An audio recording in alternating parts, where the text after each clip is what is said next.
Bonjour à tous. Alors, on se retrouve pour faire la partie 11.2, là, le deuxième grand paragraphe de notre chapitre sur l'intégration. On va parler et on va définir aujourd'hui ce que c'est que la primitive d'une fonction continue sur un intervalle. Alors, la notion de primitive, vous allez voir que c'est vraiment quelque chose qui va nous servir beaucoup dans ce chapitre d'intégration. Alors, on commence par une première partie un petit peu théorique dans laquelle on va définir les choses. Il y a des démonstrations qui sont censées être marquées à connaître. Alors réellement, vous prenez pas trop la tête sur ces démos parce que c'est intéressant sur le principe, mais c'est pas des choses qu'on pourra exiger de vous, à mon sens, au bac, que ce soit celle-là ou la suivante à connaître. Les idées dedans sont intéressantes, plus en tant que telles dans les démonstrations, mais comme en plus on se restreint à chaque fois à des cas bien particuliers pour démontrer des cas plus généraux. Bon, alors, on va expliquer tout ça à l'instant. Donc, ici, on va s'intéresser dans un premier temps à cette fonction grand F qu'on définit comme étant l'intégrale de a à x de f de t dt. On va montrer que cette fonction est définie et dérivable sur AB et que la dérivée de cette fonction, c'est petit f. Donc f' égale petit f. La démonstration de cette propriété, on va voir le principe dans un cas restreint, qui est dans le cas où la fonction f est croissante. Donc vous voyez ici, à chaque fois, j'ai pris f croissante dans les exemples. Alors, pour démontrer que f, bon, défini, il n'y a pas de problème. On comprend que c'est l'air, hein, donc ici, que je prenne n'importe quel x0 appartenant à AB, f de x0 défini ainsi existe, c'est l'air du domaine compris entre a et x0, voilà, du coup, entre a et x0, hop, et sous la courbe CF. Donc, pas de problème au niveau de la définition de cette fonction grand F. On va s'intéresser à la dérivabilité de la fonction grand F. Pour ça, on va revenir à la définition de ce qu'est être dérivable en un point. On a donc notre point x0 qui appartient à AB, et on va aller chercher le taux d'accroissement de la fonction grand F en x0. Le taux d'accroissement de la fonction grand F en x0, on le sait, c'est grand F de x0 plus h moins, f de x, moins grand F de x0 sur h. Et on va aller chercher la limite de ce taux d'accroissement. Alors, pour avoir la limite de ce taux d'accroissement, on va procéder en deux temps. On va s'intéresser dans un premier temps à ce qui se passe si h est strictement positif, puis à ce qui se passe si h est strictement négatif. Si h est strictement positif, notre grand F de x0 plus h, ça va être l'air, ici, que je vais faire en jaune fluo, là, voilà. Ça va être ça, notre grand F de x0 plus h. L'air entre CF et les deux droites verticales et à x0 plus h. Maintenant, f de x0, c'est l'air ici. Donc on comprend que notre différence f de x0 plus h moins f de x0, en utilisant la relation de Chasles, c'est ce qui me reste dans, c'est le jaune qui me reste ici. Bon, pas de problème pour comprendre ça, je pense. Et donc, cet air jaune ici, on va l'encadrer entre l'air des deux rectangles, ici et ici.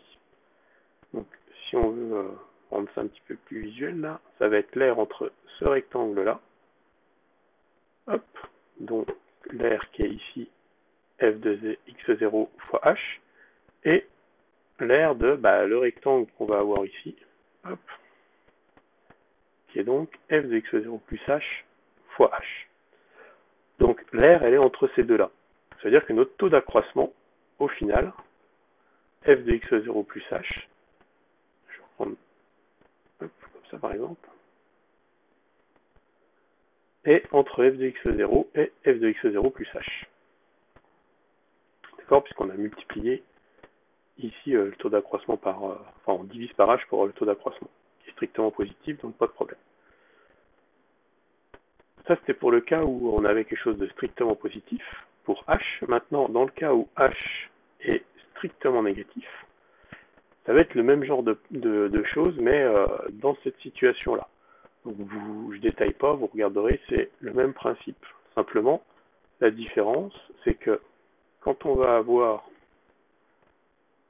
hop, ici un autre encadrement de la même façon que tout à l'heure de f de x0, le taux d'accroissement, étant donné qu'on divise, enfin, toujours pareil, là on fait avec moins h pour avoir des trucs positifs, et donc on va diviser par moins h qui est strictement positif, donc on n'a pas de problème et on garde le sens. Et on se retrouve avec ça. Et maintenant, ce qu'on va utiliser, c'est que la fonction ici, grand F, elle est continue. Donc la limite de f de x0 plus h, c'est f de x0. Ce qui fait que on va pouvoir faire tendre, hop, ici, dans les deux cas, le f de x0 plus h va tendre vers f de x0, et f de x0 va tendre aussi vers f de x0. On a donc notre taux d'accroissement qui est encadré par les limites ici f de x0 des deux côtés. Ça vous rappelle le théorème des gendarmes. On conclut donc que la limite de notre taux d'accroissement, c'est bien f de x0. Si la limite du taux d'accroissement, c'est f de x0, ça signifie que grand F est dérivable en x0 et que sa dérivée, c'est petit f de x0. Et comme on a pris un x0 quelconque dans l'intervalle AB, on a donc que grand F est dérivable pour tout x de l'intervalle AB, tout x0 de l'intervalle AB. Donc grand F est dérivable sur tout l'intervalle AB et que sa dérivée, c'est petit f. Donc ça, c'est quand même une chose à retenir quand même, que quand vous avez l'intégrale de a à x de f de t dt, c'est dérivable, la fonction ici de la variable x, et que la dérivée de cette fonction grand F, dans ce cas-là, c'est le petit f qui est sous l'intégrale. Bien. Eh bien, ce grand f, ici, qu'on vient de définir comme étant défini et dérivable sur notre intervalle, c'est ce qu'on va appeler une primitive de la fonction petit f. Voilà, on vient de définir ce que c'est qu'une fonction petit f. Primitive de la fonction petit f, c'est donc une fonction grand f est dérivable telle que grand f' égale f de x.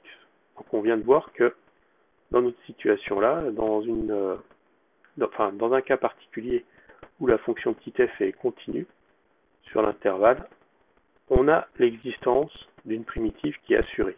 On y reviendra dans le théorème qui va suivre. Là, la définition de primitive, c'est un petit peu plus général. On dit qu'une fonction grand f, c'est une primitive de la fonction petit f du moment que grand f est dérivable, et que sa dérivée, c'est petit f. Dans ce cas-là, on parle de primitive. La définition n'assure pas encore l'existence d'une primitive. On va voir qu'on a besoin de la continuité de la fonction petit f pour être sûr d'avoir l'existence de la primitive, d'une primitive. Alors, exemple, on comprend que une primitive, c'est un peu le contraire d'une dérivée. Donc, si vous avez petit f qui est 2x et grand f qui est x carré, quand vous dérivez x carré, vous avez bien 2x. Donc, grand f, c'est une primitive de petit f. Au passage, on remarque que si je prends la fonction ici, g, quand je dérive x carré plus 3, je retombe sur 2x, donc j'ai une autre primitive de petit f. Vous voyez que depuis le début, je parle d'une primitive, alors qu'avant, on parlait de la dérivée. Donc, il faut faire la différence entre dérivée et primitive. La dérivée, il y a unicité de la dérivée. Pour les primitives, il n'y a pas unicité. On dit une primitive. Une petite remarque ici pour signifier que si on a des complexes, on peut aussi trouver des primitives en allant chercher primitives de partie réelle et de partie imaginaire. Voilà, je termine ici la vidéo, on prendra le 11.6 dans la vidéo suivante.